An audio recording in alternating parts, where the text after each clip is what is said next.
magkaiba na tao.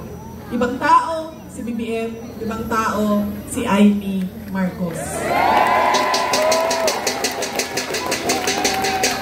Okay na ma'am, pwede ka na umalis. Wait lang, sandali. Iboto niyo ba si Amy Marcos? Okay na ma'am, pwede ka na lumipat sa QC. Good na nito. Palakpakan po natin Vice President Sara Duterte!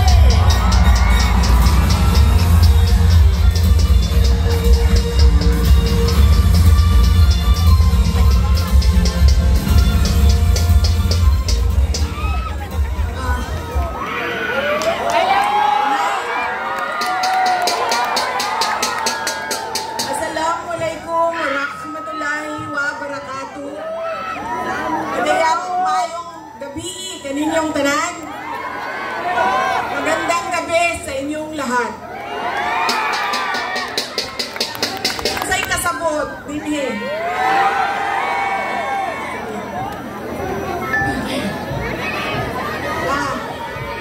Unahin ko po muna ang aking mga pagpapasalamat.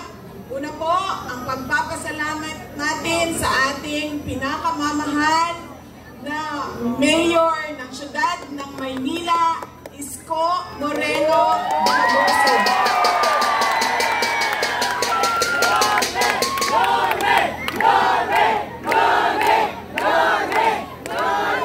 Nagpapasalamat po ako sa kanya dahil ipinahiram niya po ang inyong entablado at ang inyong mikropono para po sa mga senador ng Duterte. Maraming salamat, Mayor.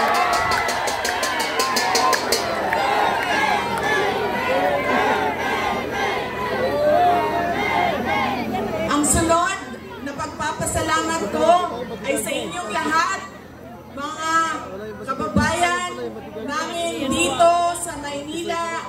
Maraming salamat sa oras ninyo at sa pagkakataon na ibinigay ninyo sa akin at sa amin ngayong gabi na ito. Maraming salamat. I love you! Madami sa inyo ang hindi pa, wala pa na nihapon, hindi pa na naghapunan. Marami sa inyo ang hindi pa naghapunan, hindi pa nakaluto, at kanina pa dito, mainit, pero nandito kayo para sa amin at para sa bayan. Maraming salamat sa inyong lahat. Ang susunod ko po pagpapasalamat, mahal ko kayo ma'am. Mahalin din natin patuloy ang ating mahal na inang bayan, ang Pilipinas. I love you too. Sisterly love na ito, sis. Mahal ko kayo. Kaya ako nandito. Ayaw ka lang namin nakita. Ang susunod po na pagpapasalamat ay mula po sa pamilya namin. Papasalamat po kami sa pagmamahal at suporta na ipinapakita nyo kay dating Pangulong Rodrigo Duterte. Maraming salamat po.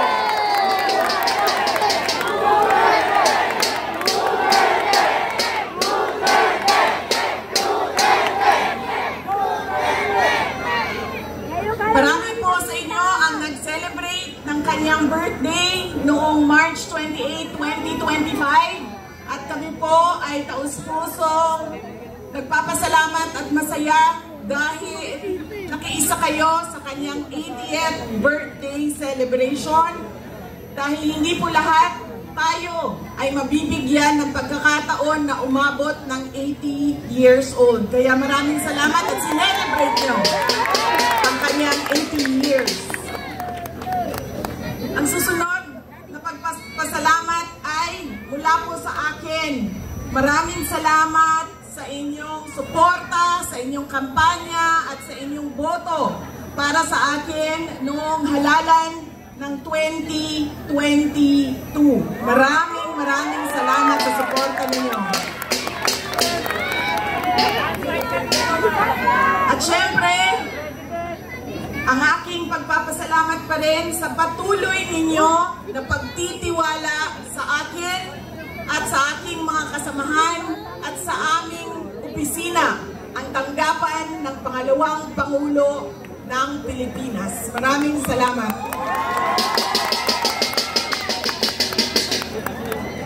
Ang amin pong pamilya ay merong malaking utang na loob sa inyong lahat, mga kababayan namin, sa pagkakataon na inyong ibinibigay sa amin na makapaglingkod sa ating bayan. Dako kayo nga mo ang utang nga kabubuton kaninyong tanan mga kaigsuunan namo. Sa higayon nga gihatag ninyo kanamo nga makaserbisyo sa atuang nasod. Daghan kayong salamat.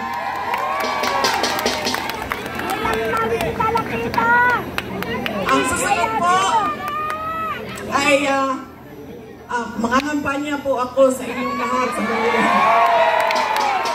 Ang galing ko lang po yung seal ng aking opisina. Palitan natin ng seal ng Office of the President.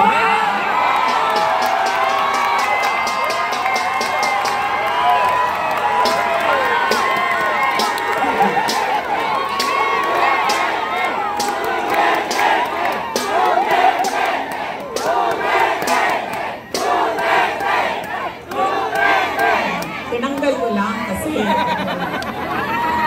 iba kasi yung opisina, iba din yung pangangampanya. Pero kung sa Pangulo lang, pumili na lang kayo. Si Isko Moreno, si Sara Duterte, wala kami problema.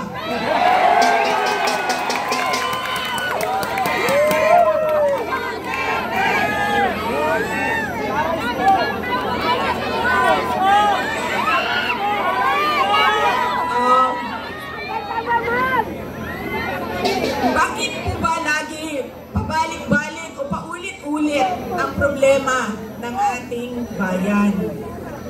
Dahil po, paulit-ulit din yung ugali natin sa pagpili ng ating mga leader. Kung sino yung binoboto natin. Ngayong darating na halalan, marami ang nagtatanong, ano bang pwede naming gawin? Wala naman kaming pera, wala kaming makinarya, ordinaryong tao lang kami na nakatira sa gilid ng daan kung saang subdivision. Pero gusto namin na merong makitang pagbabago sa nangyayari at para sa ating bayan. Una po, ang ugali natin sa pagpili ng ating mga kandidato ay kung sino yung naaalala natin. Sino yung magaling kumanta, sino yung magaling sumayaw, sino yung magaling magpatawa. Yaan nang lagi nating naaalala kapag tayo ay boboto na. Hindi na natin tinatanong, ano ba ang pangako niya noon na siya ay tumatakbo? Tinupad ba niya ang pangako niya?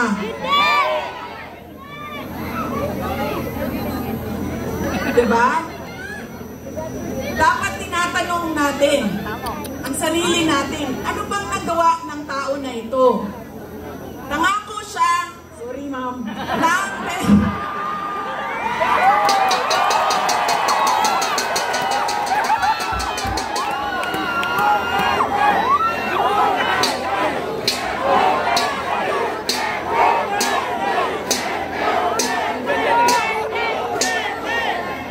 alam nyo, paano ko ba sabihin ito?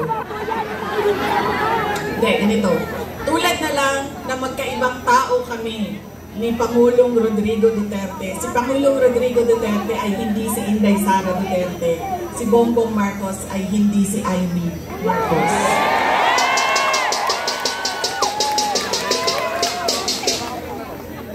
Ito, hindi na ako nagpaalam sa'yo. Sasabihin ko na, sige mo niyo. Walay tukod, ma'am. Okay lang sa'yo. Walay tukod. Huwag siyang matuwag. Walay tukod manguot ng matuwad. Ganyan na lang. Pakita ninyo na pumayat na ako. Salamat, Martin Romales! Pumayat si Sara!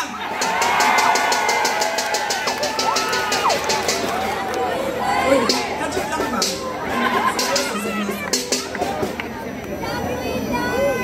Mahal ko kayo, ma'am.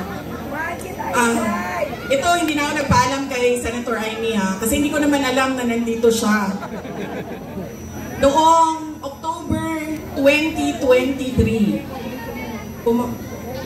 pumunta ako sa kanya. Sabi ko sa kanya, pwede mo ba akong tulungan? Kailangan ko kausapin ang Pangulo. Kasi nakikita ko sa mga plano nila at nabasa ko sa mga plano nila, meron silang i-file na impeachment na kaso. So sinamahan niya ako. Ito yung araw bago umalis si dating Pangulong, ay dati na, no, sorry, si Pangulong Bongbong Marcos.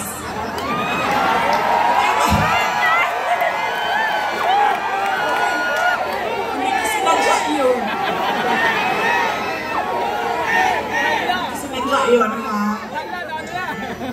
Napailan na, kayo lahat, pailan ng sedition. Kayo dyan, may kaso na kayo bukas. Ito. So, ito yung araw na paalis siya, papuntang Amerika. Pumunta kami, sinamahan ako ni Senator Amy. Siya yung kumuha ng oras ng schedule para makausap ko si BBM. Noong nandun na kami, binanggit ko sa kanya ang impeachment.